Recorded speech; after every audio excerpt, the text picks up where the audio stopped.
Bom dia, igreja. Meu nome é Marcos, sou membro da Primeira Igreja Batista de Nova Iguaçu e hoje eu estou com a responsabilidade de apresentar a lição da Escola Bíblica Dominical, lição de número 8, da revista Compromisso, onde o título da revista, o Sermão do Monte, é o trimestre onde nós estamos estudando o Sermão do Monte, e a lição de hoje fala sobre o perigo da ambição material.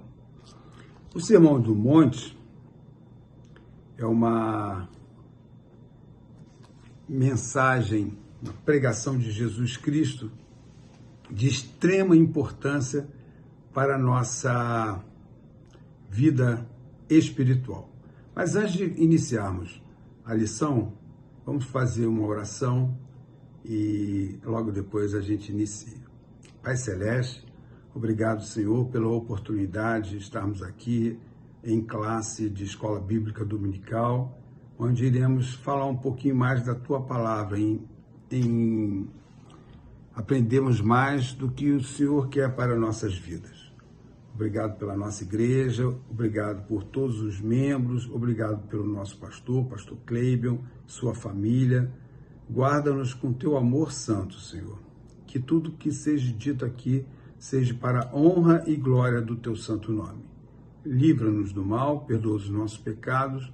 No nome santo de Jesus é o que pedimos e agradecemos. Amém. Então, Jesus, ele iniciou o seu ministério. Ele antes procurou João Batista, foi para João Batista, seu primo, foi para o batismo, se batizou, foi para o deserto, onde ali ficou 40 dias, 40 noites, sendo tentado por Satanás. Após essa passagem difícil pelo deserto, ele foi em busca de escolher os seus discípulos, seus 12 discípulos, escolheu os 12 discípulos, e depois, logo depois da escolha dos 12 discípulos, ele procurou um lugar específico que ele pudesse anunciar, inicialmente para os seus discípulos, e depois para toda a humanidade, por uma multidão inicial que se formou ali no monte, e depois para toda a humanidade. O que ele queria que as pessoas entendessem o propósito dele aqui na Terra. O que ele queria que as pessoas fizessem entre nós mesmos, na horizontalidade, quais seriam as nossas condutas entre nós seres humanos e qual seria a conduta entre nós e Deus. Porque o que mais a maior importância de Jesus, o que ele realmente focou foi a eternidade. Muitos pensavam que a vinda do Filho de Deus na Terra seria para salvar a humanidade de uma opressão, de um jugo, de um império que na época existia, que era o Império Romano. Só que Jesus não estava, assim, preocupado com o Império Romano. Muito pelo contrário. Ele estava preocupado com a salvação de nossa alma. Logicamente, ele se preocupava com as pessoas. Ele tinha um amor que transcendia nosso entendimento, um amor inigualável. Ele curou, ele pregou, ele falou do amor verdadeiro, o amor sem limite para as pessoas. Então ele queria que as pessoas vivessem bem, vivessem no paraíso, um amando o outro. Quando Jesus vem anunciar o tempo da graça, que é o favor imerecido que nós recebemos de Deus, uma coisa em que nós não merecemos, onde a partir daquele momento, para sermos salvos, precisávamos ser parecidos com Jesus, aceitar Cristo como Salvador e ir em busca de uma vida santa, e essa santidade precisa ser alcançada mediante nós alcançarmos o caráter de Cristo, Então, isso era a vontade de Jesus. Esse era o propósito de Jesus. E nesse Sermão do Monte, muitas coisas foram discutidas, muitas coisas Jesus demonstrou para aquelas pessoas, para aqueles discípulos, para aquela multidão, como seria, como deveria acontecer, como seria o comportamento de cada um. E num determinado momento, ele vai falar sobre um ponto extremamente importante na nossa vida secular, que é o perigo da ambição material. Isso é extremamente importante. E ele fala de uma palavra, assim, com muita ênfase, chamando da pessoa que tem ambição em avarento. E no dicionário, o avarento refere-se a uma pessoa com apego excessivo ao dinheiro e a bens materiais, caracterizada pela ganância e pela falta de generosidade. Indivíduos avarentos valorizam excessivamente riquezas e posses materiais, priorizando-as em relação a valores espirituais e relacionamentos. Ou seja, o avarento, ele é o homem materialista no extremo. As coisas são importantes para ele quando é focado o dinheiro. O coração dele está no dinheiro. E aí Jesus fala para essas pessoas o que significa a verdadeira riqueza, a riqueza espiritual. O que nós precisamos fazer para botar o nosso coração nas coisas espirituais, nas coisas que são eternas, e não nas coisas que são perenes, nas coisas que a traça, a ferrugem e o ladrão vem e rouba e destrói. Vamos ler Mateus, capítulo 6, a partir do versículo 19. Do versículo 19 ao 24. Não ajunteis tesouros na terra, onde a traça e a ferrugem tudo consome, e onde os ladrões minam e roubam. Mas ajuntais tesouros no céu, onde nem a traça nem a ferrugem consomem, e onde os ladrões não minam nem roubam. Porque onde estiver o vosso tesouro, aí estará também o vosso coração. Isso é fantástico. Exatamente isso que ocorre em nossas vidas. Nós botamos o nosso coração aonde achamos que aquilo realmente é importante. E as pessoas avarentas são pessoas que colocam o coração nas coisas materiais. E Jesus não estava preocupado com coisas materiais. Mas ele também não foi contra você ter o seu ganho material, a sua casa, o seu patrimônio. Ele não foi contra isso, quando é honesto, quando é bênção de Deus. Porque o nosso trabalho é bênção de Deus. Nós não podemos entender que minha conquista no meu trabalho, nos meus estudos, são coisas que não são abençoadas por Deus. São abençoadas por Deus, sim, porque foram frutos de trabalho honesto. Mas isso é apenas um formato perene.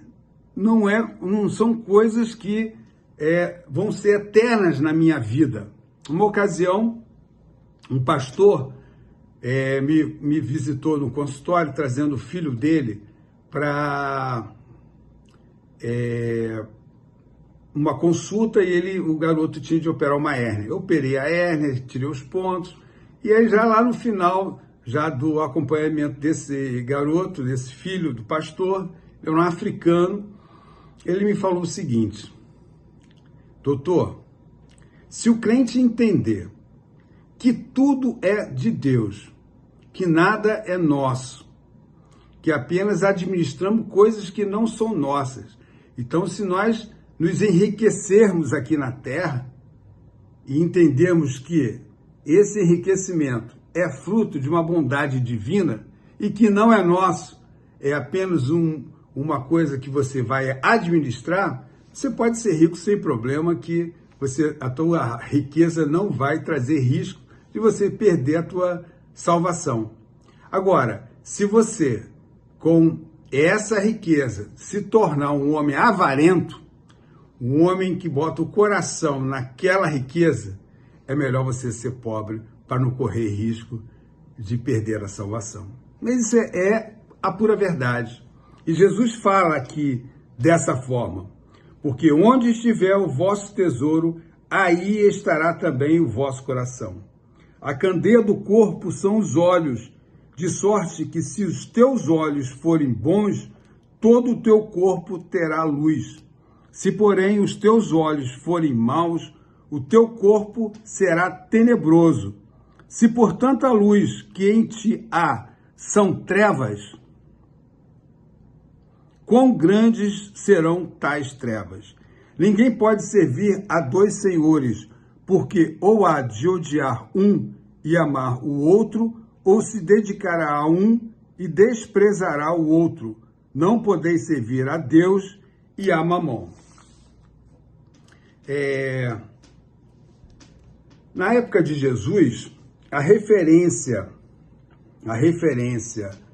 que o povo tinha de homens, líderes religiosos, eram os fariseus. E Jesus combateu fortemente a conduta daqueles homens que se apresentavam como homens hipócritas. Por que hipócritas? Porque pregavam o que não viviam e eram avarentos. Em Lucas 16:14,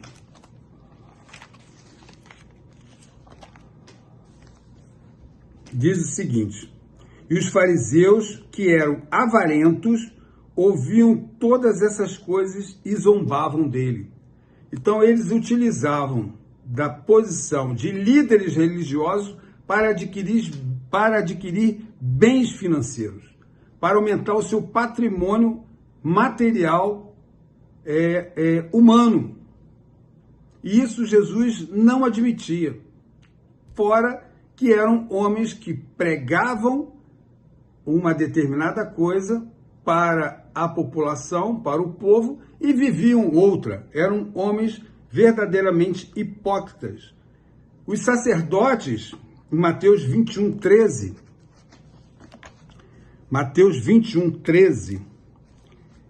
Jesus diz o seguinte: está escrito, a minha casa será chamada casa de oração, mas vós a tendes convertidos em covil de ladrões. Jesus falou dessa forma para os sacerdotes, que estavam transformando a casa de Deus em casa de troca comercial, venda de coisas materiais, alegando que aquilo ali traria benefícios espirituais.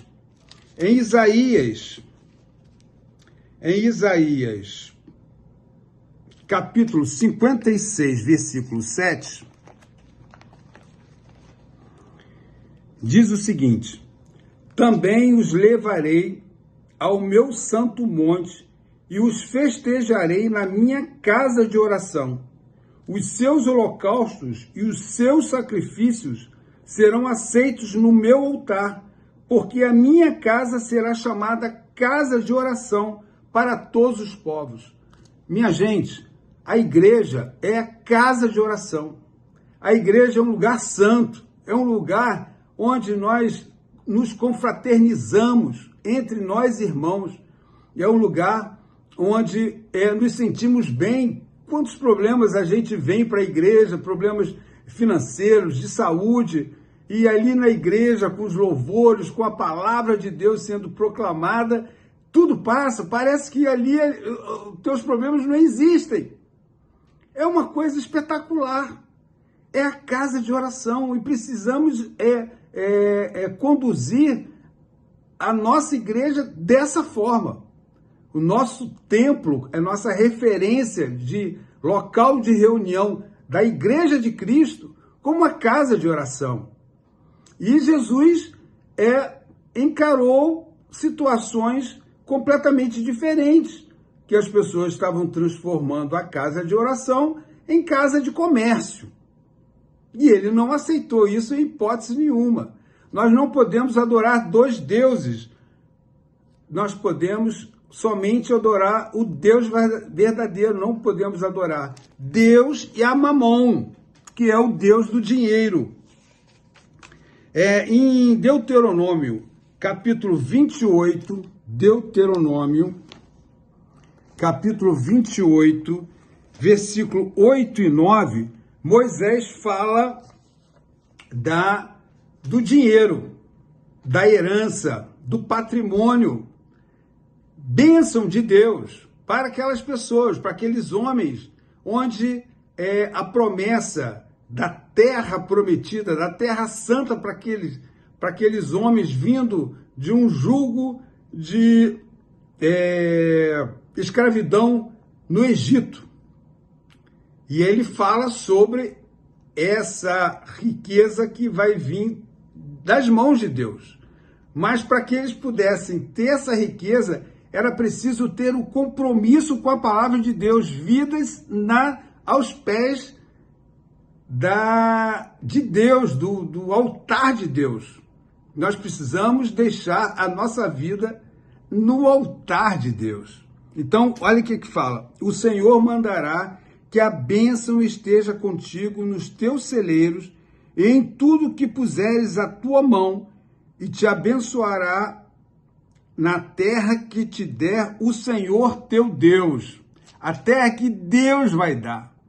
Então, é um presente de Deus, a herança, o patrimônio, mas para que eles pudessem ter isso como herança de Deus, como uma coisa oferecida gratuitamente por Deus, o Senhor te confirmará para si por povo santo, como te tem jurado, quando guardares os mandamentos do Senhor, teu Deus, e andares nos seus caminhos. Então, temos que andar nos caminhos do Senhor. Não podemos, minha gente, por conta de objetos, por conta de um carro, de uma casa, de um patrimônio conquistado com o seu trabalho, tornarmos pessoas egoístas, tornarmos pessoas que avarentas, pessoas que buscam somente o ganho material. Nós precisamos ter um coração puro, um coração de Jesus, cheio de amor, cheio de carinho pelas aquelas pessoas que estão ao nosso redor, porque nós temos que amar o nosso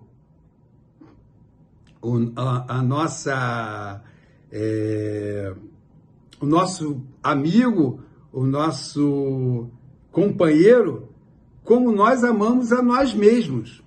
Então, esse amor é o amor de Jesus Cristo. Em Atos capítulo 4, vamos lá.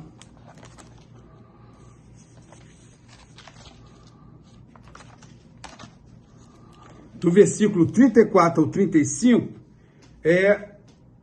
fala sobre a igreja apostólica, a igreja primitiva, onde havia divisão de bens. E as pessoas viviam com o que precisavam. Então, elas eram felizes. É um modelo da vida da igreja que Jesus desejava para as pessoas. Eu tive a oportunidade de fazer uma viagem a Israel e eu visitei um kibbutz um kibbutz de pessoas crentes, judeus convertidos, cristãos, em que era exatamente isso que nós vamos ler agora. Eu percebi isso perfeitamente. Eles viviam num ambiente agrícola, o que eles plantavam, o que eles produziam, eram divididos entre eles para que pudessem ter uma vida igualitária e abençoada por Jesus Cristo. Então, vamos ler aqui Atos capítulo 4, do versículo 34 e 35. Não havia, pois, entre eles necessitado algum, porque todos os que possuíam herdades ou casa, vendendo-as, traziam o preço do que fora vendido e o depositavam aos pés dos apóstolos. Maravilha! E repartia-se a cada um segundo a necessidade que cada um tinha. Então, nesses kibbutz, em Israel, era exatamente isso que ocorria. Cada um tinha sua função ali no sistema agrícola, de produção e venda, e eles repartiam entre eles. E eram crentes, judeus, pregavam o evangelho de uma forma espetacular, deixava a gente emocionada. Eu assisti uma mensagem falada ali por um líder da comunidade, e foi muito emocionante o que eu ouvi. Homens realmente entregues à palavra de Deus, convertidos a Jesus Cristo, e eram todos, viviam numa situação de uma sociedade em que a igualdade era pretendida pelas pessoas. Então, o que Jesus deseja para todos nós. Em 1 João, capítulo 1, versículo 5, diz o seguinte: e esta é a mensagem que dele ouvimos e vos anunciamos, que Deus é luz e não há nele treva nenhuma. Então, Deus é luz. Precisamos ser luz para as pessoas. As pessoas precisam olhar para nós e percebemos que nós temos algo diferente.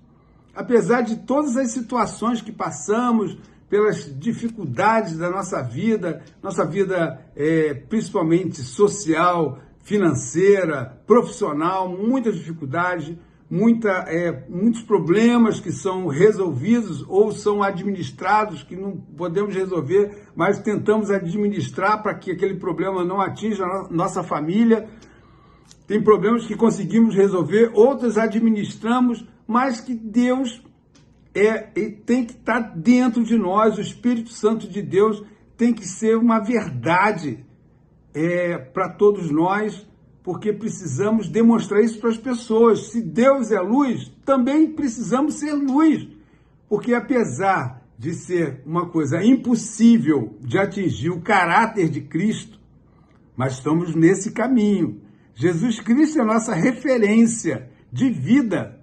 Precisamos parecer com Jesus a cada instante. Se Jesus estivesse fazendo o que eu estou agora fazendo, será que ele teria aprovação?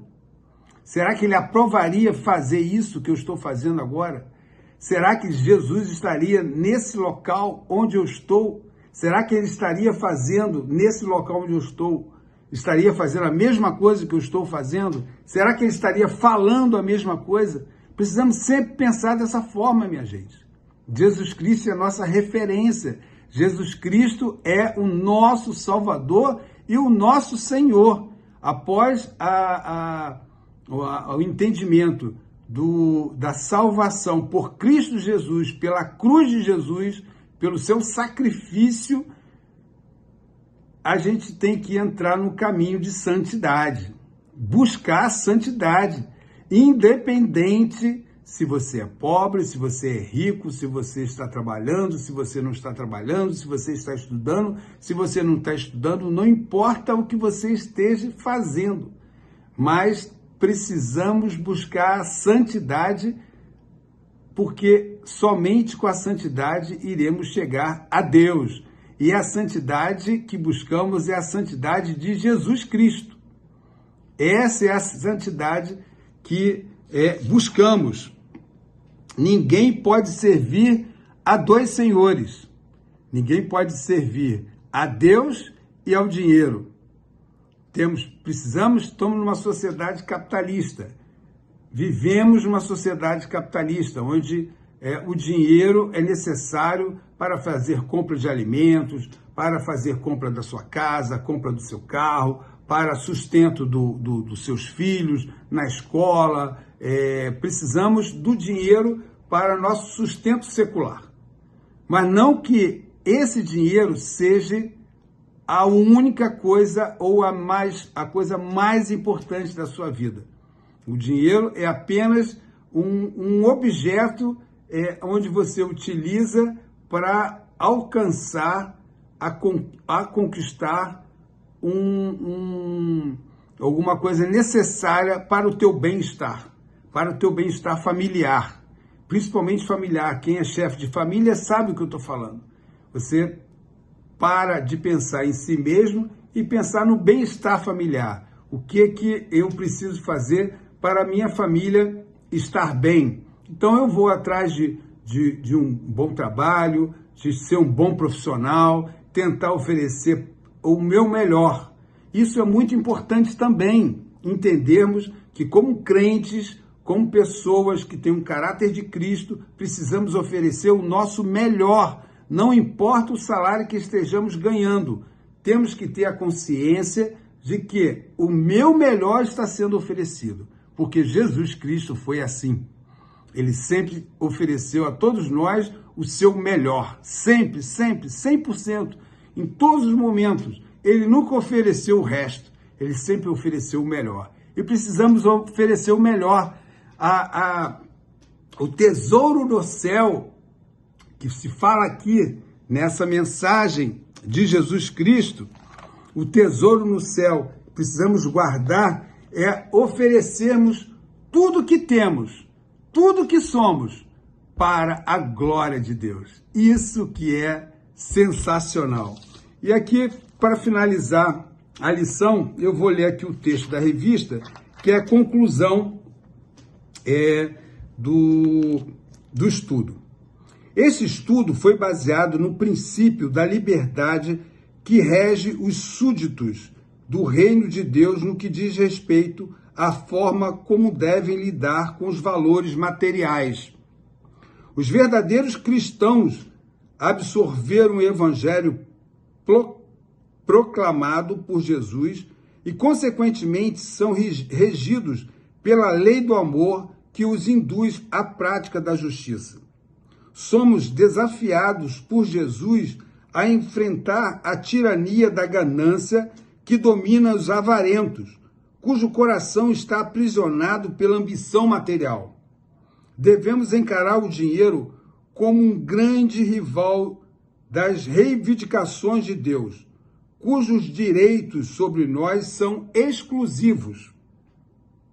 Os tesouros que acumulamos no céu são as obras oriundas da verdadeira fé, que poderão ser consideradas como motivo do galardão que Deus tem reservado para seus servos fiéis.